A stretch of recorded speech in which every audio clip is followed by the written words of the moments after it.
abatuuze abawerako mu muluka gw'Ebuyinja mu disitulikiti y'e Masaka bali mu mazigo olw'enkuba bikoche eyatonnya akawungeezi k'olunaku olw'eggulo n'ereka ng'esudde ennyumba ezisukka mu 10 saako okwonoona emmere yaabwe.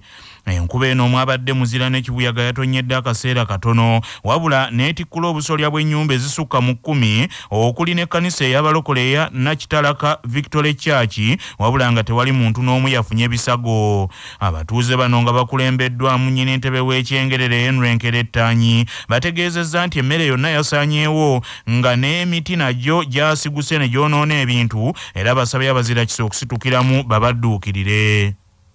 Nze Nkerettanyi Henry ssentebe w'ekyalo ky'ekyengerere mu muluka gw'Ebuyinja ggombolola y'ekya Namukaka Masaka district tusaba buyambi eri abazirakisa bammemba ba palamenti n'abo bonna abalina omutima omulungi tugadde mu mbeera mbi tusaba buyambi. Nze najja abamwanifa Nalubiri tufunye obuzibu ku nkuba eneetonnya olwaleero tubadde mu nnyumba n'abaana nkuba n'ebambula amabaati tuwanjaga ababaka baffe bannaye mutuyambi mututaase mutudduukire. Enza tuhiirwe ekose tusaba buyambi eri babaka baffe twasindika musobole okutuyamba naye tuli bubi nnyo. Tusumba Lukyamuzi Hamani Nakitalaka Victory Church tufunye ekizibu enkuba etonye mu era Namayumba agasinga obungi egatikudde obusolya emmere y'abantu eyonoonese nnyo n'ekkanisa yaffe nayo efunye obuzibu tusaba abagira kisa batudduukire batuyambe ku mulimu guno. Kayemba Joseph tufunye ekikanga bwa kigudde mu butuufu embeera y'obudde tabanguse kibuyaga najjanga mungi nnyo asudde amayumba agawerako n'eyange ennyini egwiriddemu akasolya kagudde. Omulamuzi omukulu owa kkooti esookerwako Lukunjiri Ngamije Mbale Faizo atendereza emirimu emirungi egikoleddwa omugenzi Agijuma Seruyange eyaliko omutongole mu ssaza Gomba mu ggombolola y'Empenja ku mulembe gwa Ssekabaka Frederick Walugembe Muteesa owookubiri n'agamba nti ono atadde ettaffaali ddene nnyo ku nkulaakulana y'ensi eno. Omulamuzi Ngamije Mbale Faizo asinzidde mu kuziika ekimwanyi mu Myuka Mpenja mu Gomba era n'asaba abazadde bawe abaana baabwe omusingi omulungi ogubayamba okubeera ab'omugaso mu nsi eno ng'abaana b'omugenzi ono okuli omulamuzi Namukasa Hamida owa kkooti esookerwako Lukunjiri n'agiyisa Mboga akulira abakozi n'ebyemirimu mu disitulikiti y'e Dokolo. There are very many people in this world, but other people are complicated. Someone becomes very complicated. If they told you to go and talk to him, you even fail where to start. So we'll ask all Muslims to have some time for our children or brothers so that they also learn our ways. It's not good to die and they say, abana besi balungi, saje ali mulungi, but yasigawo abana nga siki, so mbasaba kugezeeko kukola ekintu ekyo kulaba muti kubeeranga Katonda atututte abana baffe basigale nga bakola ki. Assalamu alaikum warahmatullahi wabarakatuh. Reverend Kanoni Charles Sekitoleka avunaanyizibwa ku by'ettaka mu bulabirizi obwa Central Buganda agambye nti omugenzi Agijuma Seruyanga abadde n'okwagala okw'ekika ekyawaggulu era abadde muntu mulamu nnyo. Ebigambo bya Haji Seruyanga Juma bikubula bw'obitandika naye kyemmanyi omukulu n'emyaka gyonna gye mmaze naye abadde ayagaliza buli muntu abadde abuulira nnyo abavubuka abadde yeewaayo nnyo ku kusomesa abazzukulu n'abaana n'abataliiko bwe bali era njagala okwebaza Isa Haji Mboge omwana wa Juma Seruyange nti naye ali mu bigere bya mukadde waffe ono atuvudde ku maaso era tumusabira naye akola omulimu gwe gumu ng'alabirira banne n'omukulu Juma bw'alabiridde abatali kusosola oba musiraamu oba muki oba muki naye ng'ayagala buli muntu. Omubaka wa Parliament owa municipali y'Emityana Francic Zaake asabye babaka banne obutatiirira abalonda ng'ensonga z'okukyusa ssemateeka w'ensi eno zituuse mu Parliament okugyawo akakalu ka kkooti ku misango egimu.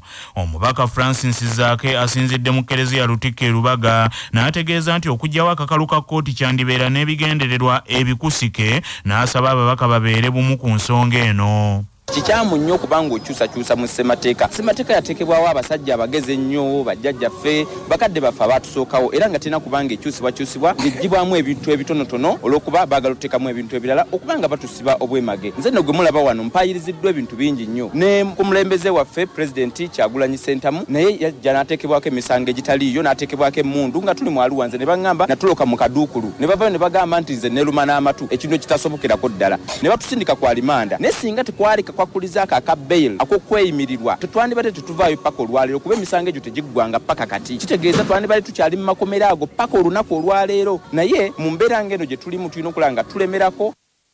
Ono era yeebazizza bannaddiini olw'okusitukiranga mu buli kaseera okwogera ku nsonga ez'enjawulo eziruma ensi eno naddala ku ebyo ebisoomooza ensi. Mu mawulire ag'ebyemizannyo ekibiina ekiddukanya omupiira mu Afirika ekya CAF kikakasizza ennaku ezigenda okuzanyirwako emipiira ebiri wakati wa kilabu ya Uganda Revenue Authority eya Uganda ne Al Masry eya Misiri mu mpaka eza CAF Confederations Cup omutendero gwa preliminary round. Uganda Revenue Authority egenda okusooka okukyaza Al Masry nga 16 omwezi guno ate okuddiŋŋana ku beewonga 24 omwezi guno e Misiri. Uganda Revenue Authority okutuuka wano yasoose kuwandula mu kilabu Kofia ya Ethiopia ku mugatte gwa goolo 5-2 era singa ewandulamu Al Masry ejja kwesogga omutendero gw'ebibinja. UR ekiikiridde Uganda mu mpaka zino oluvannyuma lw'okumaliririza mu kifo kya 2 mu Uganda Premier League season ewedde.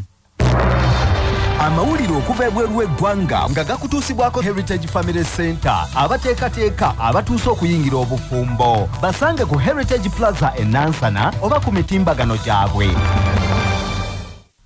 Wazzeewo akayuguuma ak'amaanyi mu nsi eya Kenya oluvannyuma lw'omukulembeze w'ensi eyo Pulezidenti Muyiga Uhuru Kenyatta erinnya lye okulabikira mu biwandiiko ebisomole ebyoleka abafuzi mu nsi eno abeegaggawaza ne bakatagga nga balina obugagga obukukulire. Ebiwandiiko bino ebiriko abafuzi b'ensi abawerera ddala okuva mu nsi 12 biraga nti Uhuru Kenyatta n'abooluganda lwe 6 balina kampuni 13 eziri mu nsi ez'enjawulo nga zaabwe bwoya naye nga si kyangu kyakumanya kubanga kungulu bakulembeza balala ng'obugagga bwa President Kenyatta obukukulire buli mu nsimbi obukadde bwa $30. Abafuzi ba Afrika abalala balabikidde mu biwandiiko bino ebyaba President abalina emmaali enkukulire ye President Ali Bongo Ndimba wa Gabon, mutabani w'omugenzi President Omar Bongo Ndimba saako omufuzi wa Congo Brazzaville Namukadde Denis Sassou Nguesso. Agavudde mu kunoonyereza wano ku Kyabasa gakutuusibwako Ndejje University abasomesa omuyizi n'avuganya bulungi ku katale k'emirimu. Ndejje University, come experience a holistic approach to learning. Okunoonyereza okwakolebwa gye buvuddeko kwalaga nti China y'ensi esinga okusima ebyobugagga ebya manganize ebikolwamu giraasi ng'eva mu metric tani eza manganize 1.5 buli mwaka. South Africa yakubiri ne metric tani eza manganize 1.3, Australia yakusatu ne metric tani eza manganize 7.5, songa Gabon yakuna ne metric tani eza manganize 4,000, Buyindi yakutano ne metric tani eza manganize 2,500, Brazil ya 6, Ghana ya 7, Ukraine ya 8 ate Kazakhstan ya 9 mu kunoonyereza kuno okwanuddwa ku mukutu ogwa Nation Master. Bannaffe amawulire ag'essaawa eno bwe gatyo bwe gagenze tova ku mukutu Kyabasa.